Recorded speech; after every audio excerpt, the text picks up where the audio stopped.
Today's topic is your kids and the flu. I'm with Dr. Johanna Goldfarb from Cleveland Clinic Children's. How does a parent tell if the child has a flu versus just a cold? A cold usually means that the child is sick, has a runny nose, may have a cough. In general, if they have a fever, it's low grade. The child is not that sick, still eating, drinking, can go about their business. But when you get hit by influenza virus, you're really sick. Symptoms of flu in children start abruptly, and these can include a high fever, chills and shakes, extreme tiredness, headaches and body aches, a dry hacking cough, and a sore throat.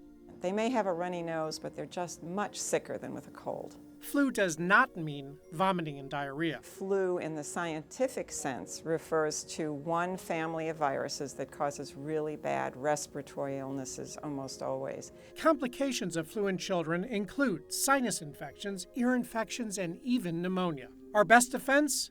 Get ourselves and our children vaccinated. Vaccinations are recommended for everyone 6 months and older. And it's also important for pregnant women to be vaccinated. So the flu vaccine is a good vaccine, and it does protect. It's not perfect. It will prevent children from winding up in the ICU 75% of the time. So if you compare children that got the vaccine and children that didn't, you have a much higher chance of getting sick from the flu if you haven't gotten the vaccine. Can the flu shot cause the flu?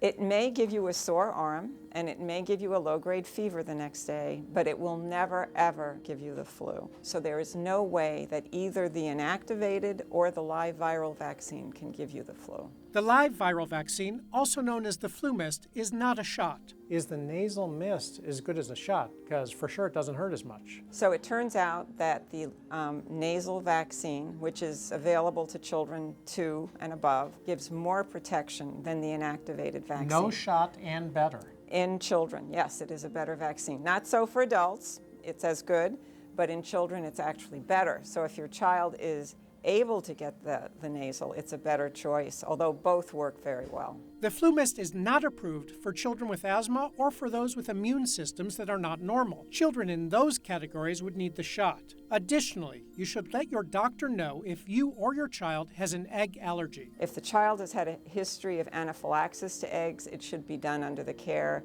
of an immunologist, and there is a special vaccine that is less likely to cause a problem, but just about everybody should get the vaccine. For Fox 8, I'm Dr. Marc. Dr. Marc is sponsored by the Cleveland Clinic.